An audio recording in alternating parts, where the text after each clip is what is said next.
muito obrigada pelo convite ao Instituto Fazendo História, Tatiana, Rafael, a Lara, enfim, conheço aí o pessoal já há um tempo.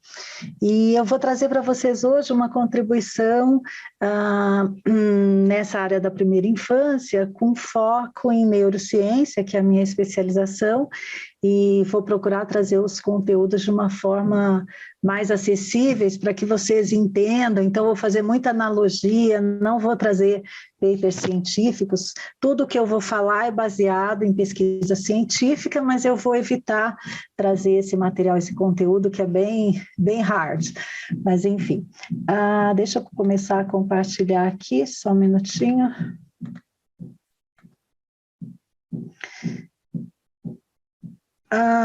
Tati, para mim está aparecendo que está começando a ser gravado e vem essa tela. Eu posso dar continuar? Porque ela estoura em cima da minha. Pode dar continuar. Eu também tive que dar esse acesso. Então também. Tá bom.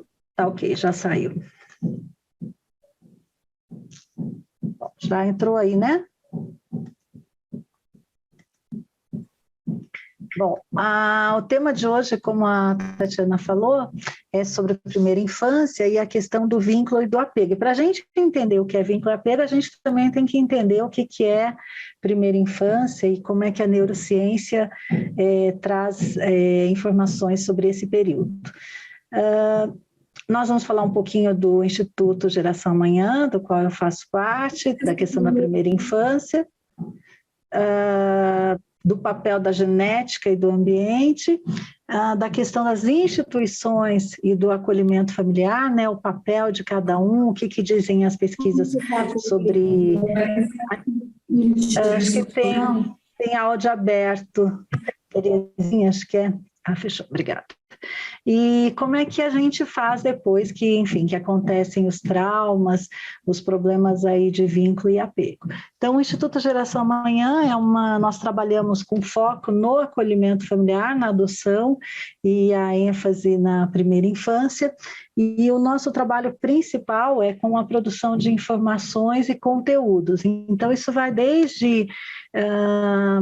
e-books que nós produzimos, nós temos um material super extenso nos nossos sites e também nós produzimos vídeos, sempre com visão de especialistas, temos também cursos, congressos que a gente tem organizado nessas áreas. Eu sou jornalista de formação, fundamos o Instituto Geração Amanhã em 2016 e depois disso eu comecei a me especializar em acolhimento familiar, adoção, então eu tenho feito muitos cursos, participado de muitos projetos nesse sentido, e com primeira infância é a minha área de atuação, principalmente, né, nessa visão da neurociência, e eu estudo muito a questão do trauma na primeira infância.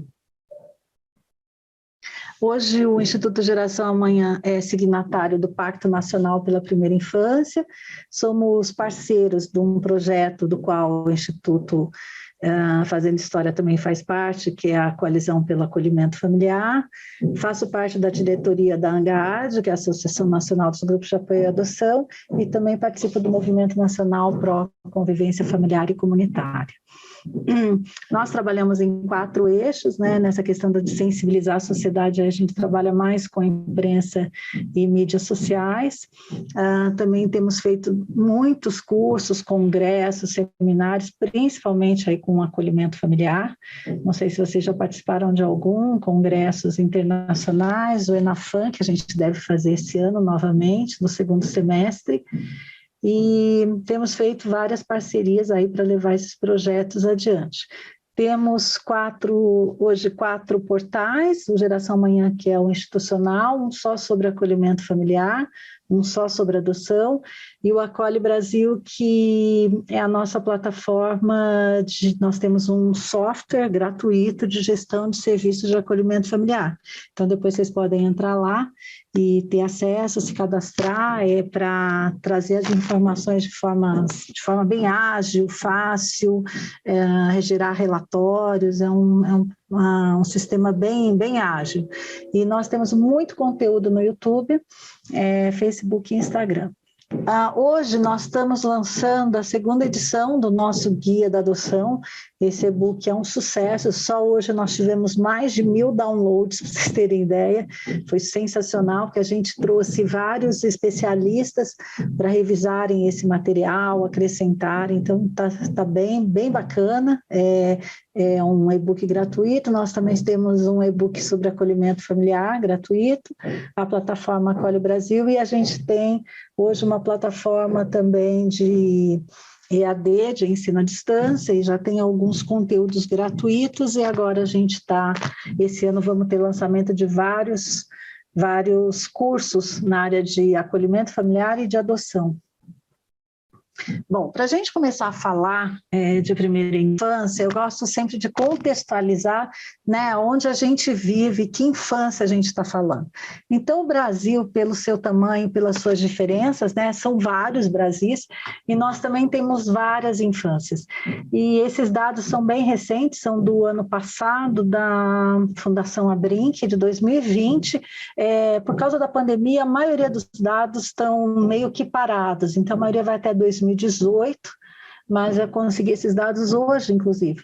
Então, a gente tem uma grande quantidade de crianças, né? A gente está falando de 0 a 14 anos, vivendo em extrema pobreza. Isso daí é renda per capita de mais ou menos R$250, e outra quantidade enorme, 9,7 milhões de crianças vivendo, né, no que se chama de pobreza, que vai mais ou menos R$450. 450, a média. E 21 milhões de crianças no Brasil hoje estão na primeira infância, que é esse período de 0 a 6 anos. A maior parte dos lares, das casas, são chefiados por mulheres.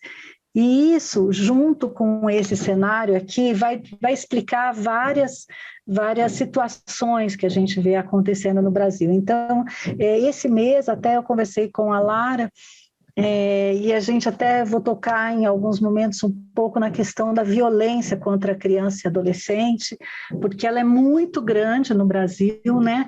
Você vê, a cada 1 hora se estima que 4 crianças ou adolescentes sejam vítimas de violência sexual. Violência sexual, quando a gente entende, é o abuso sexual e a exploração sexual, né? O abuso, que envolve aí a questão física e não envolve dinheiro ou uma recompensa, e a exploração tem uma recompensa ou dinheiro. E o Brasil é o segundo hoje no mundo em exploração sexual de crianças e adolescentes. E esses números se estimam que eles são subdimensionados, tanto pela falta de notificação e por N situações, enfim, tem vários motivos que explicam essa subnotificação. Então, é uma realidade bastante complexa essa questão, né, da violência contra crianças e adolescentes, a questão da internet, da gravidez na adolescência. Então, é importante destacar, porque esse mês, né, a gente está falando do Maio Laranja, em que tem se falado muito dessa questão da violência contra crianças e adolescentes. Com certeza, na pandemia, esses números aumentaram. Não tem nenhum dado ainda divulgado, oficial, mas, assim, falam em 40%, falam em 30%, mas o que está acontecendo na realidade é uma subnotificação, e uma das principais razões para isso é que as escolas estão fechadas, e como as escolas estão fechadas e são uma grande porta de entrada, né, para esse diagnóstico de que existe um risco de violência, essas crianças estão ficando em casas com seus parentes, enfim, e sofrendo muito mais, né? E por quê? Um dado também muito importante, hoje, segundo as pesquisas, se estima que metade de 70% a 90% das violências acontecem ou na própria residência em que essa criança reside, ou com pessoas próximas do seu convívio. Então, é uma violência, como a gente diz, que o perigo mora ao lado, ele não está distante, não é um desconhecido. A maior parte das vezes está acontecendo dentro de casa. E tem estudos também, números que falam de de 40% a 50% do abuso sexual acontece com crianças até 5 anos, que são as crianças pequenas, elas são alvo muito fácil para os abusadores, né? Então é um número assim estarrecedor. A gente tem feito vários cursos aí de violência e as estatísticas assim são muito tristes. Então, eu quis contextualizar, porque nós vamos falar de uma primeira infância num país que tem muita desigualdade, né, muita diferença social, econômica, educação, e também onde existe muita violência contra essas crianças. E aí a gente traz a primeira questão é por que a primeira infância, né, se fala tanto, por que se diz tanto que é uma época tão importante. Então, eu vou trazer alguns conceitos da neurociência para vocês entenderem o que acontece com o cérebro nessa fase da vida, né? Aconteceu com a gente, acontece com as crianças hoje pequenas.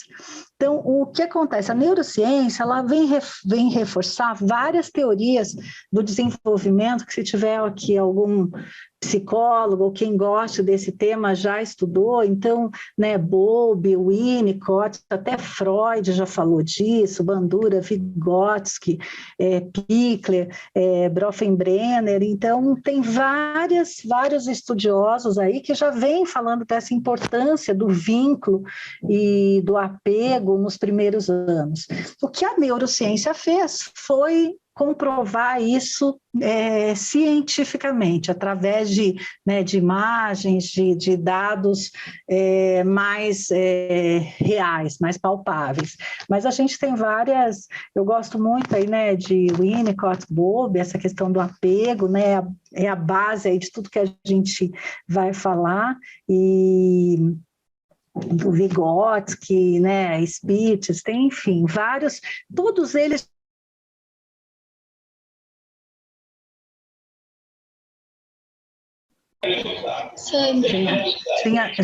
já tinha mutado aí. Então, todos esses especialistas já vieram falando da importância do vínculo e do apego, principalmente nos primeiros anos de vida, e a neurociência vem confirmar isso, e a neurociência ela é bem mais recente, então, como eu falei, ela reforça essas teorias, e ela é muito recente nisso porque só foi possível avaliar como é que o cérebro funciona com o advento da tecnologia, principalmente aí dos aparelhos de ressonância magnética e de eletroencefalograma. Então, uma analogia que é bem importante e é fácil de entender como é que o cérebro é estruturado, imaginem que o cérebro faço uma analogia com uma casa, uma construção de uma casa. Então, a base dessa casa, que é a fundação, ela é super importante para que o resto da casa seja estável, tenha resistência, durabilidade, né? Seja bem estruturado. Com o cérebro acontece a mesma coisa. Então, o cérebro ele é construído de baixo para cima e de dentro para fora. Isso significa que tem algumas estruturas que elas são muito importantes para todas as outras que vierem depois. A gente está falando do que se chama de cérebro reptiliano, que são as primeiras estruturas que surgem aí na formação, que são as funções básicas, né, de sobrevivência. E depois tem o cérebro que a gente chama de emocional, que junta essa estrutura com amígdala, hipocampo, que une com as emoções. Então, estas estruturas vão estar determinando e vão estar influenciando tudo que vier depois. Então, imagine, se a gente tem uma estrutura sólida, estímulos, afeto, vínculos positivos construídos nesses primeiros anos, a gente vai ter estrutura suficiente e forte para dar suporte ao que vier depois. E o contrário também, né? Quando elas são frágeis, a gente vai ter fragilidades em outras partes do nosso cérebro. E nesses primeiros anos, o que acontece com o nosso cérebro? O cérebro, ele nasce pronto, né? O cérebro, assim que o bebê nasce, o cérebro está pronto. O que não está pronto são as conexões. As conexões que são chamadas de sinapses, elas são construídas principalmente nesses primeiros anos. Então, o cérebro, a gente está falando que hoje o cérebro, né, foram contados quantos neurônios nós temos hoje 86 bilhões de células neuronais, os neurônios, e a maior parte das conexões dessas sinapses entre esses neurônios são feitas nesses primeiros anos, principalmente no que a gente chama de primeiríssima infância, que são de 0 a 2 a 3 anos. Então, esta época é uma época de muita importância tanto para a criação dessas conexões e para decidir o que vai ser mantido e o que não vai ser mantido nesse período, né? Nesse período e depois também. Aí tem uma definição que é muito importante, imagino que vários de vocês conheçam, talvez já tenham abordado aqui, que são os primeiros 1000 dias. Então, os primeiros 1000 dias, a gente está aí nessa primeiríssima infância, que se somos 270 dias da gravidez, mais os 2 primeiros anos. E eles são altamente críticos. Tem um mundo de pesquisa já feito sobre essa fase, tem muito material bacana no site da Pastoral da Criança, se vocês quiserem dar uma olhada, e tem pesquisas que relacionam o que acontece no útero e nesses primeiros 2 anos com várias doenças da vida adulta, como obesidade, né, as doenças do coração, a hipertensão, colesterol, obesidade. E falam também estudos mostram, né, o Brasil é recordista aí no mundo em cesariana e que a maior parte das cesarianas no Brasil acontecem antes do tempo. E o fato disso acontecer está aumentando também o risco de doenças na fase adulta e até mesmo nessa época. Então, são crianças que têm mais problemas respiratórios, tem uma série de consequências, é um trabalho super extenso, não vou entrar aqui em detalhe, mas o quanto é importante entender que a saúde da criança, tanto emocional, neurológica, física, fisiológica, ela acontece desde a gravidez. Então, mamãe que, né, vocês devem ter casos de crianças que nascem com, como é que fala, tem um termo, eu esqueci o nome disso, para quando ela nasce com abstinência, né, química, que a mãe era uma usuária de droga, como é que isso afeta esse desenvolvimento aí nesses primeiros anos. Então, tem pesquisas aqui que mostram o quanto isso é crítico para o desenvolvimento da criança. Então, tem muito material lá na Pastoral da Criança, vocês vão achar muita pesquisa, muitos dados, é bem, bem interessante. E nessa época que o cérebro está se desenvolvendo, né, que a gente chama de neurodesenvolvimento, é importante, né, deixar claro que o feto, ele tem pesquisas que associam e que mostram que o bebê já reconhece a voz da mãe assim que ele nasce, e que o aprendizado cognitivo, inclusive, ele começa dentro da barriga da mãe. Isso explica, né, eu trabalho e conheço muita gente aí ligada à área da adoção e, né, essa questão da resistência em se adotar crianças maiores, então se eu pegar bebezinho não tem problema? Depende, né, a gente fala que assim, é uma caixinha de surpresas, porque muitas dessas mães tiveram gravidez muito complicada e esses bebês às vezes são vítimas de todo esse ambiente nocivo, né, que aconteceu nesses 9 meses, desde droga, álcool, violência, tudo isso está está sendo marcado aí nesse cérebro. Então, a neurociência, ela prova que quanto mais afeto existir nesses primeiros anos, mais conexões o cérebro vai ser capaz de fazer, mais sinapses esse cérebro vai fazer. E as sinapses, elas determinam, na verdade, a atividade daquela região. Então, quanto mais uma área é ativa, mais ela está sendo usada, mais ela está sendo estimulada.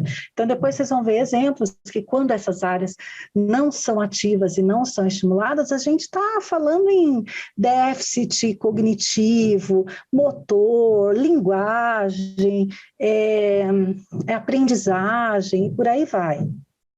E aqui vem um conceito muito importante da neurociência, que o ambiente tem um fator, né? Anos atrás falava que tudo era genética, ai, a cara do pai, não sei o quê, a cara da mãe. Hoje se sabe que o ambiente é tão determinante quanto a genética, e para algumas situações ele pode ser até mais importante do que a genética, ele pode mudar, né? Ele vai dizer, não é mudar, ele vai dizer se aquela conformação genética com a qual você nasceu, ela vai ser potencializada ou ela vai ser anulada, depende do ambiente que existir naqueles primeiros anos. E a maior quantidade de estímulos positivos, né, significam mais sinapses. E outra questão importantíssima hoje, né, com o advento da tecnologia, dos tablets, dos celulares, das telas, né? Se fala muito nessa questão da interação. Então, quando a gente fala em estímulo, não é estímulo com máquina, não é estímulo com aparelho, é estímulo e interação com outro ser humano. Isso é uma coisa muito importante. Tem estudos já dizendo, né, já mostrando os efeitos nocivos da interação com dispositivos quando a criança é muito pequena. Então, essa interação com o ser humano, ela é fundamental para esse desenvolvimento aí neuronal.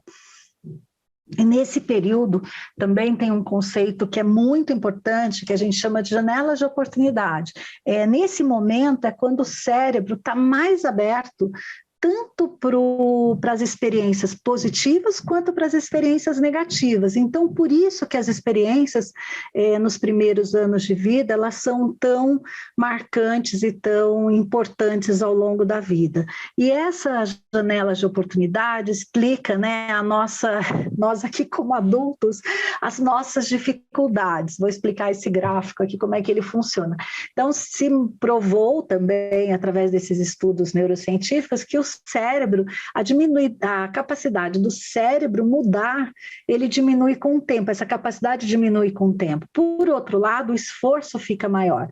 Então, se vocês olharem a linha vermelha, ela significa o quê? Quando é menor, nos primeiros anos, né, tá lá em cima, que o cérebro, ele é muito influenciado por essa experiência, e por outro lado, o esforço, né? Se vocês descerem aqui essa linha, o azul mostra que esse esforço é muito pequeno. Então, quando a gente vai ficando mais velho, então vamos colocar aqui aos 70, o esforço é muito maior e proporcionalmente a capacidade, essa plasticidade, ela é muito menor. Então, assim, a gente sempre continua aprendendo, é sempre possível aprender, mas a gente sabe que fica mais difícil.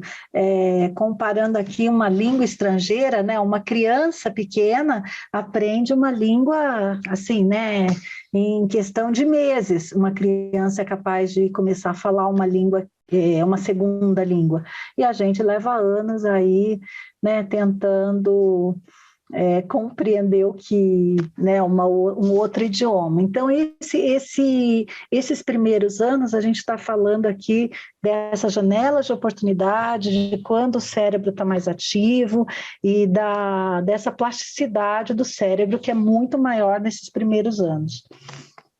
E essa é a frase mais importante, é o conceito mais importante da neurociência da contribuição da neurociência atualmente. Então, o que acontece nos primeiros anos tem impacto para a vida toda. Isso a gente não é uma visão determinista, né? Não é que não é possível mudar, mas dependendo do que acontecer, tem mais esforço, mais trabalho, é mais difícil. Então, isso daqui serve para a gente, né? O que aconteceu na nossa infância está refletindo na forma que a gente hoje toca a vida, nos nossos recursos emocionais, neurológicos, cognitivos que a gente tem. Eu gosto dessa estrutura, porque aqui a gente coloca, assim, são quatro pilares importantes para essa construção neurológica, emocional, comportamental que a gente vai levar para a vida. Então, a primeira delas é o afeto, né? O afeto é essencial. A gente vai falar muito disso daqui para frente. A questão do vínculo. Quando a gente fala vínculo, não é qualquer tipo de vínculo, tem que ser um vínculo saudável, positivo, tem que ser um vínculo estável e duradouro, que aí é o que a gente, né, analisa em relação entre instituição e acolhimento familiar. Então, né, que nas instituições você não tem essa estabilidade, esse vínculo estável, né, há uma troca muito grande de cuidadores, isso a gente vai abordar um pouco mais para frente. A questão da socialização. A socialização nada mais é do que a vivência, a convivência comunitária. Então, desde uma criança que brinca com outras crianças, com os primos, que vai na casa dos tios, dos avós, uma festinha de aniversário, que vai numa igreja, que vai numa padaria. Então, essa interação social ela é muito importante. E os estímulos de uma forma geral. Quando a gente também fala estímulos, volta a dizer, não são estímulos com o computador, nem com tablet, nem com celular, são estímulos do brincar, principalmente. Então, nessa fase também tem várias pesquisas, várias instituições que trabalham muito forte nessa questão do brincar. O brincar aqui tem um papel fundamental para essa construção aqui da estrutura desse cérebro, da arquitetura do cérebro. Eu construí aqui uma analogia, vocês já devem ter conhecido, claro, a Jane Valente. A Jane Valente um dia me contou que ela usava uma analogia e eu trabalhei em cima disso, que eu achei muito interessante. Então, a Jane fala que uma pessoa, quando nasce, ela traz uma bolsinha a tiracola e que nessa bolsinha ela vai colocando as interações que ela tem, as experiências que ela tem com outras pessoas, com o ambiente, e que isso vai ajudar ela ela vai usar isso quando ela precisar encontrar respostas, quando ela tiver numa dificuldade, quando crescer e falar assim, poxa, como é que eu resolvo tal problema? Então, essa bolsinha é aquilo que a gente chama do nosso automático, né?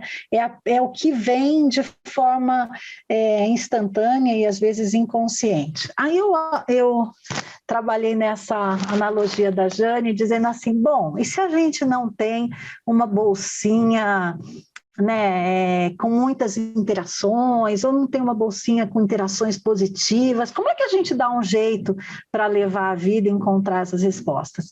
Então, eu digo que a gente tem que carregar, além da bolsinha tiracola, a gente tem que carregar uma mala de rodinhas. E essa mala de rodinhas é a mesma analogia que eu faço com o cérebro. Ela não é automática, ela é difícil de transportar, ela cansa, ela incomoda, não é fácil, você tem que abrir, procurar, vasculhar, ela não está ali pronta, né? Não está ali à sua disposição.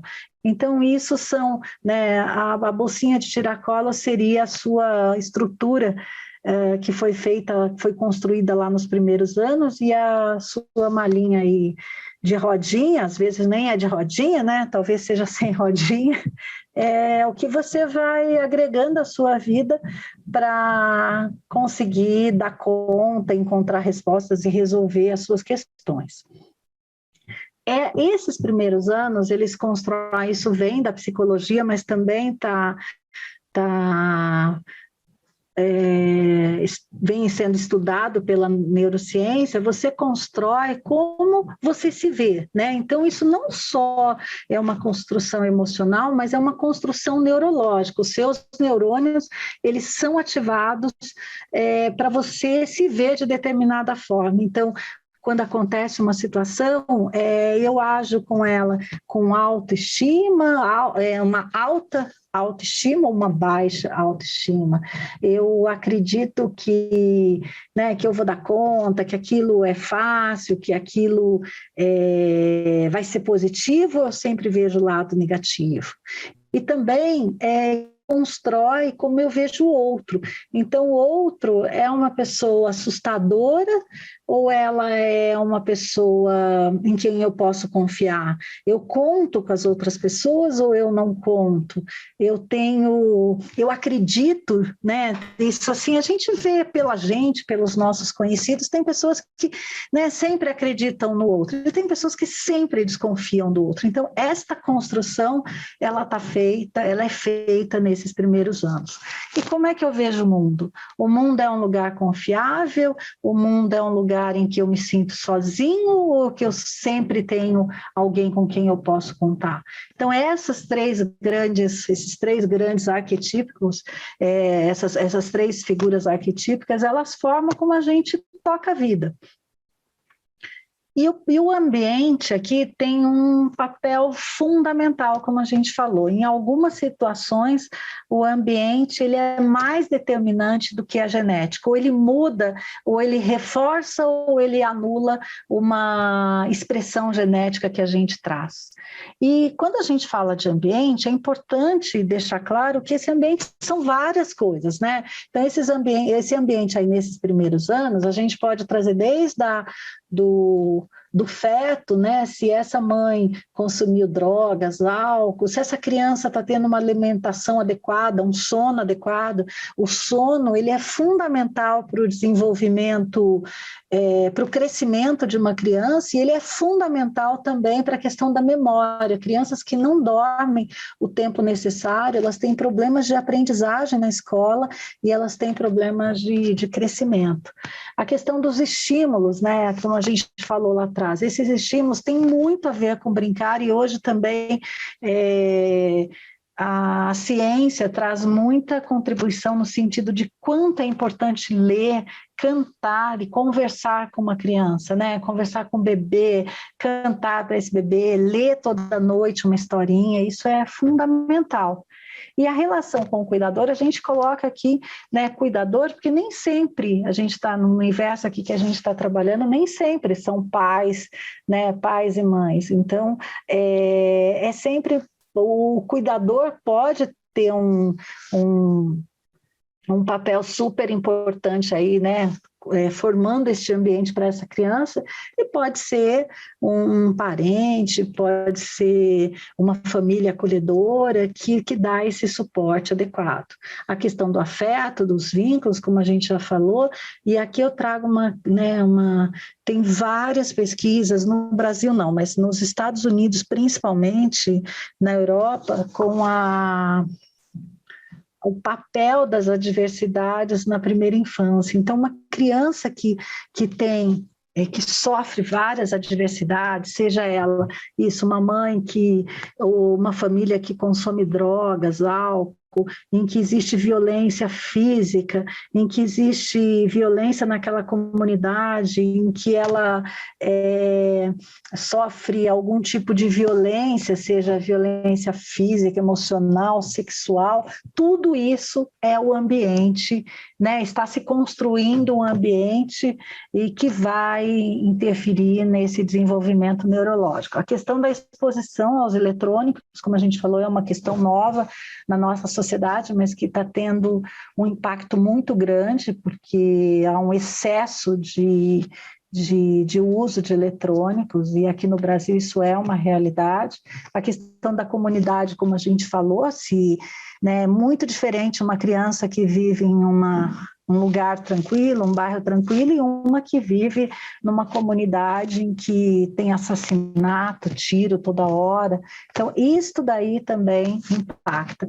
E, claro, as condições socioeconômicas culturais. Então, uma criança também tem pesquisas muito interessantes que, por exemplo, uma criança que é exposta a um vocabulário mais elaborado. Então, por exemplo, crianças que são de famílias com um nível cultural melhor, elas têm um vocabulário muito maior, elas constroem um vocabulário muito maior do que crianças que não têm famílias com essa condição.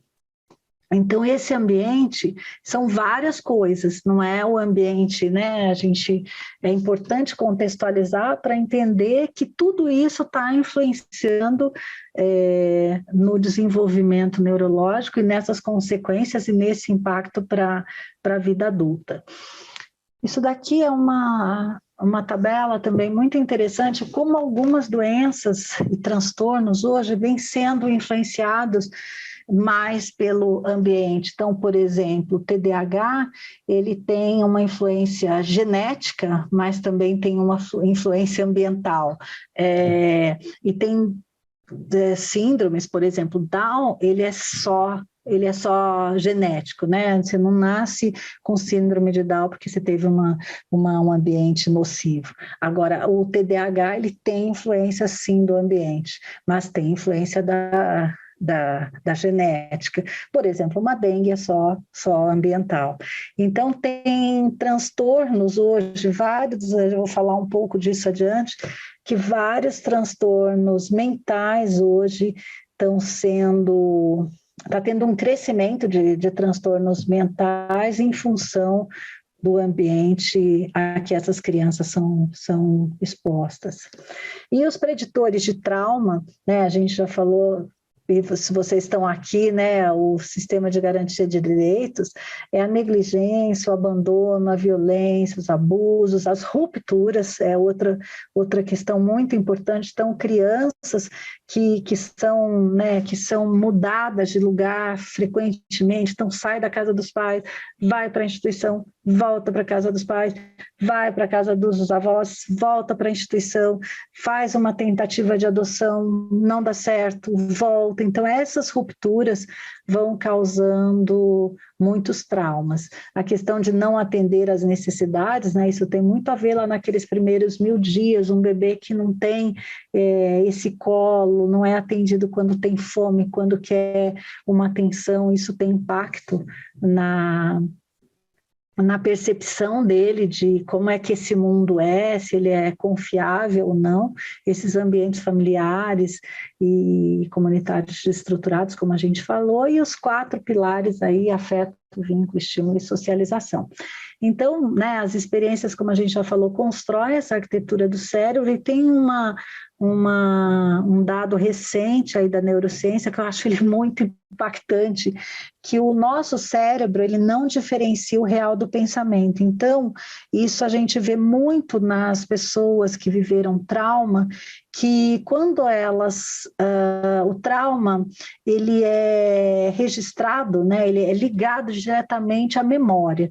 Então, as pessoas, normalmente, quando sofrem uma situação de trauma, elas não revivem aquele momento inteiro, elas vivem situações que são gatilhos para aquela memória. Então, por exemplo, uma criança que foi, por exemplo, abusada por um homem, né? Ela, uma criança pequena, ela atende, aquela voz que ela lembra, se ela ouvir uma voz parecida, ela pode construir a sensação da memória daquele trauma. Ela não constrói a história inteira, ela constrói a sensação que aquele trauma traz. Então, o cérebro, tem pesquisas que mostram isso. Se você vê uma imagem ou tem uma memória de algo, por exemplo, ruim, ele ativa a mesma área do que se você estivesse vivendo aquela situação nesse exato momento. Então, por isso que a gente diz que o trauma, ele deixa marcas do corpo, né? Ele registra neurologicamente o que aconteceu através da memória. Então, isso daí a gente está falando de como o comportamento vai ser afetado por essa experiência positiva ou negativa, principalmente vivida nos primeiros anos. Então, esse registro, ele cria um comportamento e, mais uma vez, aí a questão da genética com o ambiente. Eu vou trazer aqui para vocês, talvez alguns já conheçam, mas eu acho que é sempre importante. Tati, passamos o vídeo do Órfãos da Romênia? Acho que ele está na rede, né? Oi, ele está aqui. Se quiser eu passo, senão sim, eu pulo. podemos. Posso passar? Então tá bom.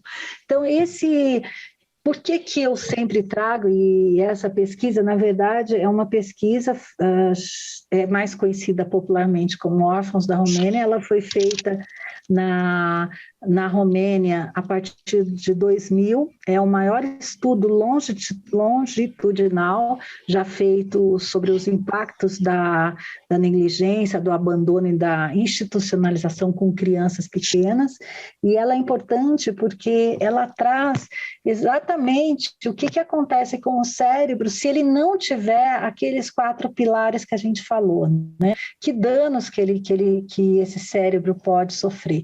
E essa pesquisa ela aconteceu na Romênia porque no passado a Romênia era uma ditadura com Nicolau Ceausescu, e quando ele foi assassinado e deposto, isso em 1989, descobriram que a Romênia tinha proporcionalmente uma das maiores comunidades de crianças e adolescentes vivendo lá em orfanatos, né? Eram instituições com 500, 700 crianças. Essa foto que vocês estão vendo aqui, isso é real. Porque ele obrigava as famílias a terem muitos filhos, porque era um país pobre, então era um jeito de ter mão de obra barata. Só que, como era um país pobre, essas famílias foram abandonando as crianças. Comparativamente, é como se o Brasil tivesse hoje, se vocês comparassem quantas crianças tinham naquela época com o Brasil de hoje, é como se a gente tivesse 2 milhões de crianças vivendo em instituições. Era uma calamidade. E aí houve, então, uma adoção em massa internacional dessas crianças, e a ONU foi chamada para intervir e se criou, foi chamado um grupo coordenado por Harvard, para estudar o que acontecia com o cérebro dessas crianças. E essas pesquisas são usadas até hoje em toda a neuropediatria moderna, porque ela mostra realmente o quanto é importante o vínculo, o afeto, o estímulo e a socialização. E aí eles disseram que essas crianças tinham algumas características que geravam essas consequências. Então, assim, muitas delas, né, não são familiares, claro que é uma outra realidade, não dá para comparar, mas, assim, é a realidade de uma instituição. Então, a agenda muito controlada, o atendimento não individualizado, a maioria das instituições não tem um estímulo, né, desse brincar, desse aprendizado, dessa socialização. Aí eles falam né, lá no caso tinha muita violência com essas crianças, a falta de investimento psicológico, né? A gente sabe hoje que muitas instituições e muitas crianças que vivem em instituições não contam com atendimento psicológico individualizado. Eu sei que o Fazendo História tem um trabalho incrível nesse sentido, que atende essas crianças, a alta relação de crianças e cuidadores. Então, quando a gente fala que uma instituição aqui tem 20, pode ter até 20 crianças, no caso de um abrigo, a gente está falando, né, na nossa casa de um ou 2 cuidadores para 1, 2, 3 crianças no máximo. Então, são relações realmente diferentes. E alta rotatividade entre as equipes e os cuidadores. Então, isso era a realidade lá na Romênia, e que a gente também pode estender aqui para a realidade das instituições hoje no Brasil, guardadas as devidas proporções, mas sabemos que também tem similaridade. Então, essa pesquisa concluiu principalmente que esses traumas psicológicos, né, o abandono, está faltando aqui uma letra, nesses primeiros anos, ele não causa só danos emocionais, ele causa danos no desenvolvimento neurológico. Então, isso é uma questão muito importante, tem tudo a ver com aquilo que a gente está falando. Eu vou passar aqui o vídeo e depois a gente fecha esse assunto.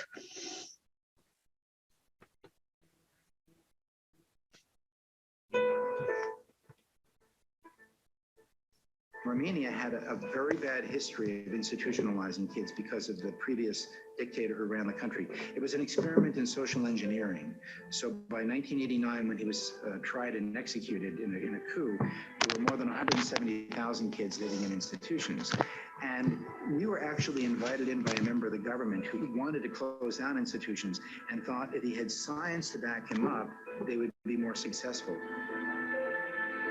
So in our case, the treatment was high quality foster care, which we had to build ourselves because there was none in Bucharest, Romania when we started. So we studied a large number of kids when they were babies, and we did an extensive assessment on them in many domains, brain, cognition, language, and then half of them were placed in high quality foster care and half stayed in the institution because there was no foster care for them. And we've studied their development for the last 12 years in many, many different domains. Now, what's powerful about this is that we knew that over time, many of the kids in the institutional group would leave the institution because we had no control over this. The government did this, but it turns out it didn't matter. If you were assigned to the institutional group and spent more than just a few years there, 12 years later, you still suffer the consequences, even if you were in a family after the age of 4 or 5, because it was where you spent those years and those first few years of life that was most critical. One reason people have studied children growing up in institutions is it's a way to understand what happens when the brain is deprived of all sorts of experiences. So in many institutions, babies lie in a crib staring at a white ceiling for the first year of life. So there's no visual information. There's nobody talking to them, no one touching them except to change them a few times a day. So the kind of deprivation that occurs in institutional environments leads to a whole cascade of effects. One is that they have diminished IQ, they have lower IQ, severe language problems, severe attachment problems. They don't know how to have a relationship with an adult. As they get older, they also don't know how to have a relationship with peers.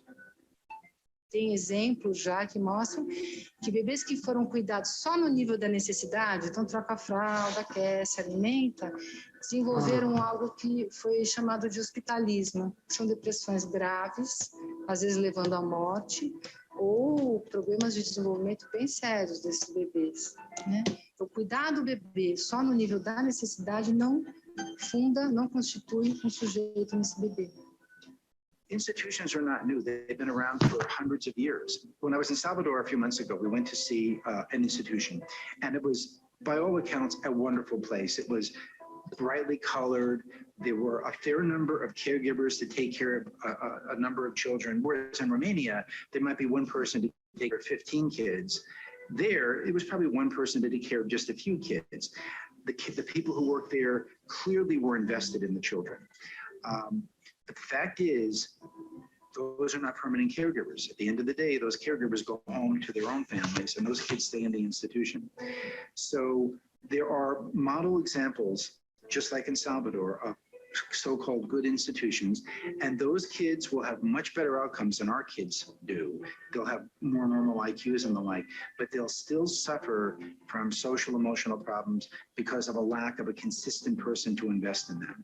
When families say to me, well, are you saying we should never adopt a 4-year-old who spent 4 years in an institution? I would say, no, I'm not saying that at all. I'm just saying that just be prepared that it will take more work to help that child. The kids coming out of institutions are likely to feel like, imagine in a room of glass walls, and you don't know where the boundaries are, so you have to keep smashing into the walls to see where they are. So kids will test limits. So the parents are going to have to set limits, and they're going to have to show them that no matter what they do, they still love them. Nossa pesquisa é sensacional. Esse material todo, depois eu vou compartilhar aqui com vocês os links, e tem todo esse material no nosso site, vídeos. E esse vídeo, ele faz parte, quem não assistiu, super recomendo, da série Começo da Vida, que tem disponível no Netflix, tem a série, tem o filme, e tem vários vídeos curtinhos. É sensacional, esse material é incrível, é super completo, assim, ele fala muito, explica muito o que a gente está contando aqui. E aqui, essas imagens, elas mostram como é que era o cérebro, porque para fazer essa pesquisa eles fizeram 3 grupos. O grupo que vivia de crianças que viviam nessas instituições e que não saíram de lá, ele teve crianças que saíram das instituições e eles colocaram eles falam aqui foster care, e esse vídeo está traduzido como famílias adotivas, e não é famílias acolhedoras. Eles colocaram essas crianças em famílias acolhedoras e de alta performance, enfim, super acompanhadas, e compararam com crianças que nunca foram institucionalizadas. Então, esses 3 grupos se mostrou que o cérebro de uma criança que nunca foi institucionalizada, como essa imagem mostra, essa área vermelha é a área que o cérebro está ativado. Então, numa criança que nunca foi institucionalizada, ele é muito mais ativado do que numa criança institucionalizada.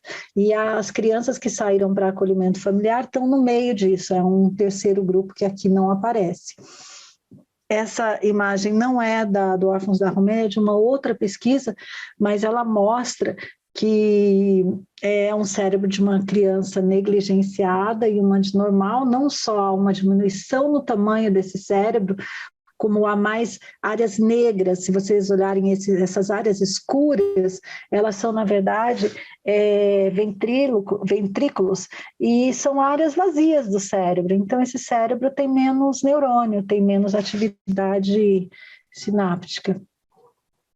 E as consequências, isso tem um monte, mas assim, centenas e centenas, são 20 anos de pesquisa, então eles acompanharam essas crianças até a fase adulta para entender se essas consequências, esse ambiente altamente nocivo que elas tiveram nos primeiros anos, se isso teve impacto, né, na vida adulta. E eles provam que sim, como a gente já falou. Então, as consequências aí são terríveis: diminuição de QI, menor habilidade linguística, distúrbios de comportamento, aumento de transtornos, aumento de ansiedade, de hipervigilância. A hipervigilância é um comportamento muito comum em pessoas, em crianças que viveram em situações de trauma, de ruptura. São crianças que estão o tempo inteiro esperando que algo ruim aconteça. Então, e elas têm dificuldade de toque muitas vezes, é como assim, de qualquer lugar vem uma ameaça. Essa é a sensação que elas têm. Isso está registrado no cérebro delas. O aumento de depressão, eles agora têm um estudo que veio também com aumento de suicídio, agressividade, dificuldade de vínculos afetivos, né? Algumas questões também bastante comuns às crianças que são institucionalizadas nos primeiros anos, e a gente vê isso depois, quando vão para adoção ou quando são trabalhadas aí em psicoterapia. Essas questões vêm muito fortes.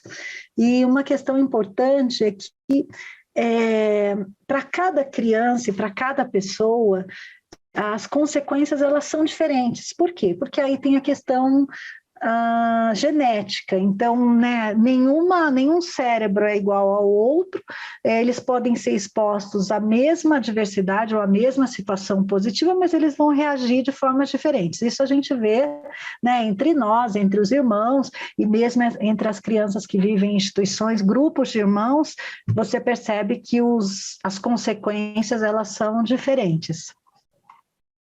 É importante também trazer esse conceito do estresse.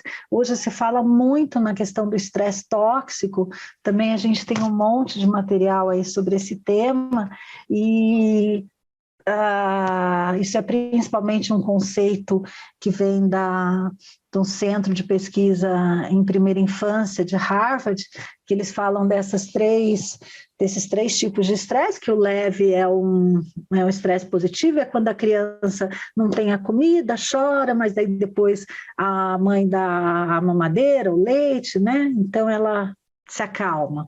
O moderado é aquele estresse mais sério, mas não chega a comprometer. Então, aqui a gente tem as separações, as perdas, né, de uma pessoa próxima a essa criança, uma mudança de cidade, de escola, tem um período de adaptação. Quem passou com isso, com criança, sabe, mas depois eles se acertam. Agora, o estresse tóxico, não. O estresse tóxico, ele é intenso, ele é prolongado e ele traz consequência nessa estrutura neurológica, porque ele não dá esse tempo de recuperação, ele não tem esse tempo para a criança se acalmar, ele está sempre ali, né?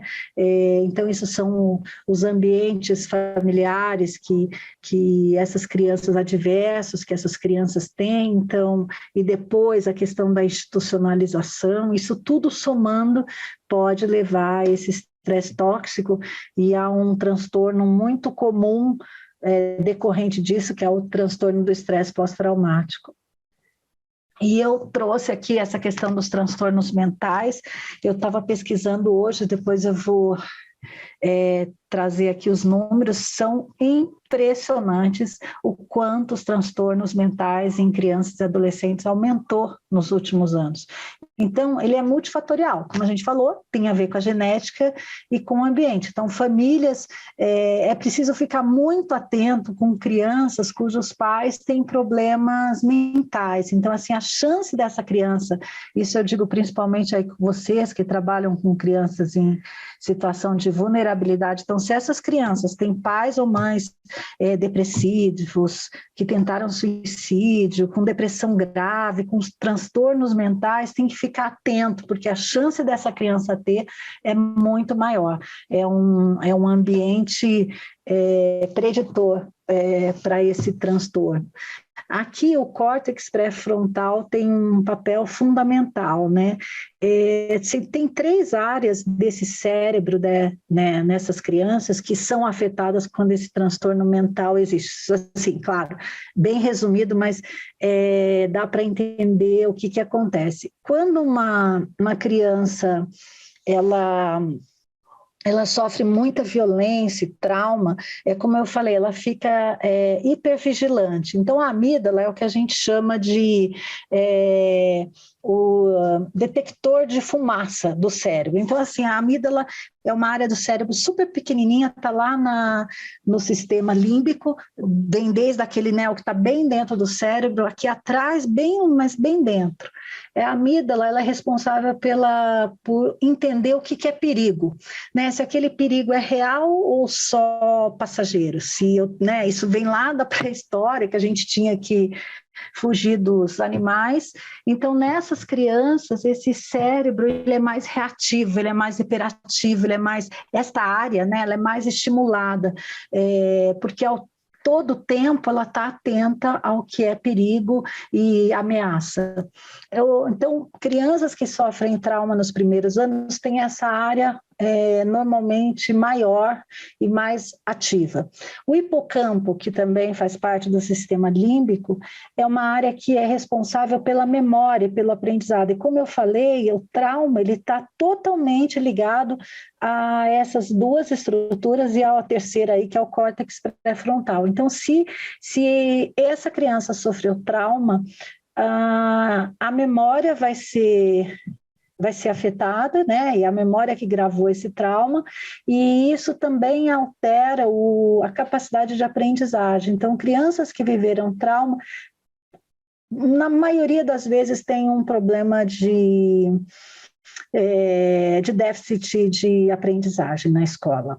E os córtex pré-frontal é uma outra área do cérebro, é aqui na frente, né? É onde essa parte aqui da frente do cérebro, que é responsável pelo controle social. Então, ele vai analisar o que é certo, o que é errado.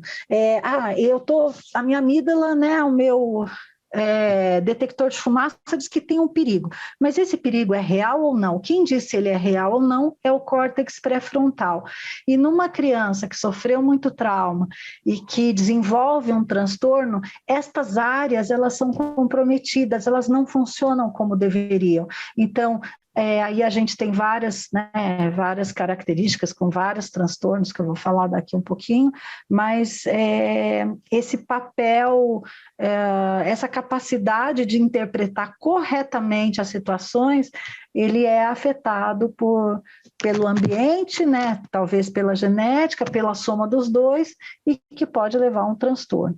Existem fatores de risco para algumas, bastante grande para alguns transtornos. Então, o transtorno bipolar, 60% dele é genético, a esquizofrenia, 80%. A depressão de 40% a 70%. E as drogas potencializam tudo isso. Eu trago aqui, né, hoje, quem conhece um pouquinho disso, o DSM-5 é a bíblia aí dos transtornos da psiquiatria moderna, dos transtornos mentais, e tem alguns transtornos, é engraçado, eu tenho estudado muito isso, porque eu estou estudando muito a questão do trauma, e passei, assim, converso muito com psicólogos, psiquiatras, pediatras, e tem transtornos que muita gente nunca ouviu falar. Então, por exemplo, o transtorno explosivo intermitente, são aquelas pessoas que explodem, explosivas, né? A qualquer situação explodem. Isso é muito pouco conhecido hoje ainda e tratado. O transtorno do estresse pós-traumático é super comum em crianças institucionalizadas ou que sofreram trauma na primeira infância, também é muito pouco conhecido. O TDAH já está bastante disseminado, os transtornos de humor, o transtorno positivo desafiante, o TOD também é um transtorno bem comum. Então, eu digo, é importante saber disso, porque assim, há uma grande incidência de transtornos em crianças em situação de vulnerabilidade, por tudo isso que a gente falou. E esses dados, assim, peguei aqui hoje para vocês, do Ministério da Saúde, da OMS, da Associação Brasileira de Pediatria, é absurdo esses números, né?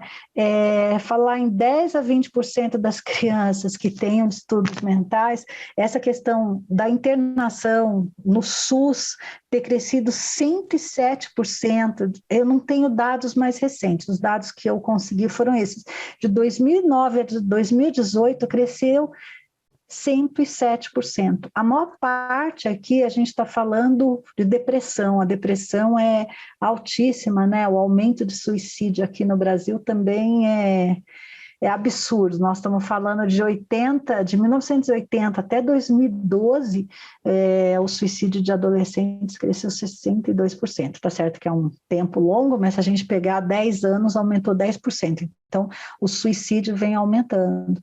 E é uma questão que se fala muito, né, que se essas crianças forem tratadas, a chance desses distúrbios serem controlados ou até serem, né, funcionalizados, é enorme, e o contrário também. E os fatores de risco são todos esses que a gente está falando, né, os mesmos para o trauma, a questão genética, se na família existe algum caso, tentativa também de suicídio em parente próximo, estresse tóxico na infância, negligência, abandono, a violência de uma forma geral, o abuso sexual aí também fortíssimo preditor para esses transtornos.